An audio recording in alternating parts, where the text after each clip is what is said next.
Halo,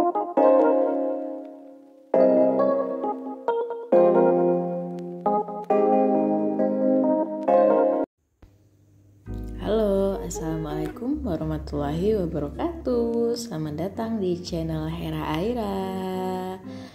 Apa kabar teman-teman? Semoga semua dalam keadaan baik, sehat, dan penuh rasa syukur dan bahagia juga ya tentunya. Aku mau ucapin makasih banget yang udah mampir di channel ini. Nah, kali ini aku mau budgeting nih ceritanya teman-teman. Budgeting buat anggaran liburan.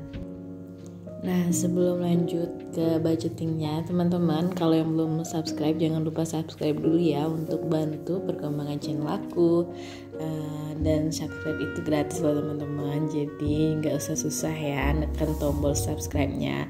Oke, lanjut nih ke videonya. Jadi insya Allah dalam waktu dekat mau ada liburan keluarga gitu ya. Tapi liburannya ini sama kantor Pak suami ya. Jadi liburan dari kantor deh gitu deh pokoknya ya. Tapi nggak full dibayarin lah ya. Pasti ada biaya-biaya juga yang harus kita keluarkan secara personal gitu. Nah, jadi liburan ini juga insya Allah nggak jauh-jauh gitu ya. Jadi kan kami itu tinggalnya di Kalimantan Barat yang berbatasan langsung dengan Malaysia. Kalau secara darat itu berbatasan langsungnya itu dengan Kuching ya. Nah, jadi insya Allah liburannya itu ke situ gitu teman-teman. Dan nggak perlu pakai pesawat, bisa pakai bis jalur darat. Nah, kita bakal liburannya pakai jalur darat sih ini ya, nggak pakai pesawat. Jadi kalau pakai jalur darat juga otomatis lebih hemat ya. Sebenarnya sih kalau sebelum pandemi itu ada juga pesawat yang direct ya dari Pontianak itu langsung ke Kuching Malaysia. Tapi kayaknya semenjak habis pandemi itu jadi nggak ada gitu ya. Tapi aku belum cek juga. Dulu sih 3 tahun yang lalu itu ada gitu ya. Jadi pakai AirAsia itu teman-teman, direct langsung ada dengan harga tiket yang di bawah 500.000 gitu. Lanjut aja, kenapa aku budgeting buat liburan gitu ya. Jadi menurut aku budgeting buat liburan ataupun healing itu penting banget ya teman-teman. Jadi supaya kita itu nggak jor-joran gitu, nggak ada apa sih kayak tanpa batas gitu ya. Kadang kan kalau kita liburan males ya teman-teman, maksudnya kayak udah deh bawa uang sekian, udah deh pakai aja gitu. Nah, aku nggak mau kayak gitu karena takutnya ntar kebablasan gitu ya. Jadi misalnya beli atau belanja kebanyakan, makan minum yang berlebihan gitu. Memang sih waktu liburan itu adalah saatnya kita have fun gitu, tapi nggak berarti kita harus mengeluarkan dana atau tabungan yang udah sekian lama kita kumpulkan dengan susah payah gitu teman-teman, dihabisin hanya dalam waktu berapa hari. Ntar waktu pulang bengong gitu, uang aku tinggal segini gitu ya, aku beli apa aja gitu ya. Mungkin ada yang prinsipnya nggak masalah lah, yang penting have fun gitu. Tapi kalau aku sih nggak gitu ya. Kalau memang udah uangnya udah banyak banget kayak Rafina Gita gitu, it's okay lah kali ya. Tapi kalau buat aku yang pas-pasan harus penting banget di budgeting. Nah, yang pertama budgeting itu nentuin kategorinya. Jadi kategori kalau mau liburan, kalau aku ya, teman-teman juga mungkin sama. Pertama pra-nya gitu, sebelum kita pergi liburan pasti ada biaya-biaya yang harus kita keluarin gitu. Nah, misalnya kayak aku ini kan karena keluar negeri, jadi harus akunya perpanjang paspor dan anak aku bikin paspor. Nah, ini belum aku tulis sih, jadi tapi sebenarnya aku tuh udah anggarin gitu sama Pak suami, kayaknya kita bakal ngeluarin kurang lebih 1 juta gitu ya buat bikin paspor dan perpanjang paspor aku. Tapi ternyata habisnya cuma 900.000 gitu. Jadi untuk budgeting itu aja untuk paspor yang awal itu udah ada savingsnya, udah ada lebihnya. Nah, abis itu transportasi. Jadi di sini aku transportasinya aku anggarin untuk yang dalam kota aja. Jadi sebelum sebelum misalnya mau berangkat ke titik kumpul gitu ya, misalnya mau pakai Grab, pakai Gokar kayak gitu-gitulah ya teman-teman. Nah, aku anggarin 200.000 karena ya 100.000 lah mungkin ya maksimal deh ya, karena nggak terlalu jauh juga. Kalau di Pontianak ini kayaknya maksimal net itu 100.000-an, udah jauh banget gokarnya gitu ya. Nah, selanjutnya juga aku siapin dana untuk persiapan. Jadi kalau mau pergi itu kan, walaupun di sini cuma sebentar ya teman-teman, 3 hari 2 malam, karena itu udah include perjalanan gitu ya. Buat perjalanan itu aja udah berapa jam gitu ya di bis, mungkin sekitar 7 jam kali ya. Jujur aja aku belum pernah ya kesana pakai bis gitu.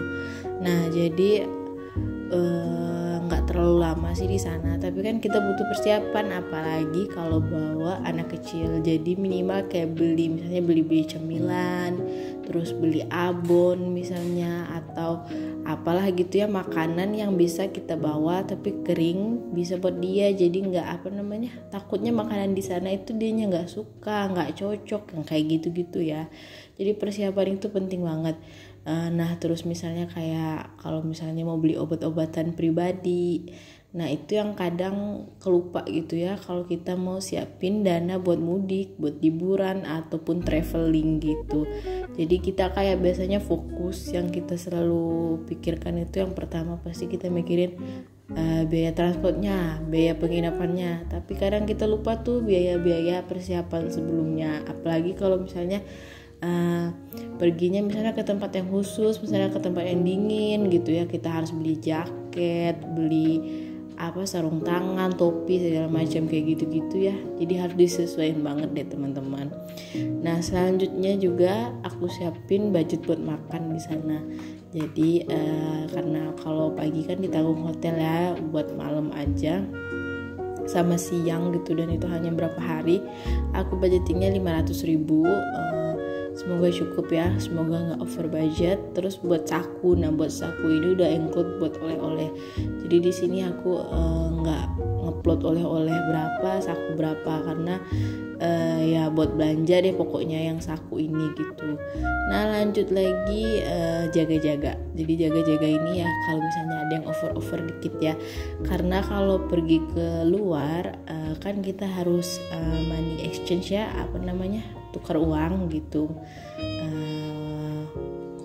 Jadi ini deh harus ada lebihan gitu ya. Kalau aku biasa kayak gitu sama Pak suami ya, kita lebihin, walaupun nanti kalau balik ke rupiah biasanya agak turun sedikit ya, nggak apa-apa lah ya, it's okay, daripada kita di sana itu kesusahan. Karena pengalaman banget gitu ya, waktu kita pernah trip ke Kuala Lumpur juga gitu, nggak rugi loh kita itu pakai ngeiniin banyak uang, misalnya ringgit ya, kalau ini ya rupiah ke ringgit. Karena aku tuh pernah ngeliat gitu ya sesama turis itu waktu di Kuala Lumpur. Jadi dia itu orang luar gitu ya, pakai dolar deh waktu itu. Kesusahan banget gitu waktu di di minimarket gitu. Jadi dia mau beli air mineral aja deh waktu itu. Dia nggak ngerti gitu ya, nggak semua tempat itu menyediain buat gesek kartu gitu, jadi biar bisa langsung gitu ya. Jadi dia kebingungan gitu, mana kendala bahasa gitu kan, yang kasirnya nggak bisa bahasa Inggris, nah dia bisa yang cuma bahasa Inggris, kan bingung ya, ngedolarin lagi, nah mana dolarnya itu gede, jadi harus dibalikin lagi gitu. Jadi harus dibalikin berapa yang kayak gitu, jadi ribet deh di kasir. Kebetulan aku itu ngantri di belakangnya gitu. Daripada ribet-ribet begitu, lebih baik ya udah kita tukarin uang sesuai sama mata uang negara itu, lebih dikit nggak apa-apa teman-teman. Kalau lagi keluar, nanti kalau pas balik ada sisa ya udah kita balikin lagi aja ke rupiah gitu. Karena nggak semua tempat yang kita kunjungi itu nanti ada sarana buat pakai debit card langsung gitu deh. Jadi total, nah tadi aku juga kasih ini ya, kasih centang-centang gitu bagian mana yang harus ditukarin uangnya ke ringgit gitu. Nah pokoknya gitu deh teman-teman ya, doain aja semoga perjalanannya lancar. Aku di sini bukan bermaksud buat riak, buat sombong atau apapun ya teman-teman. Di sini murni buat sharing aja. Mana tahu teman-teman yang ada keinginan buat mudik lebaran nanti, atau ada kegiatan traveling bersama kantor, bersama saudara. Nah, bisa banget nih teman-teman juga bikin budgetingnya gitu. Walaupun hanya sedikit, walaupun kayak aku ya hanya berapa juta lah gitu ya teman-teman, gak sampai yang sekian banyak.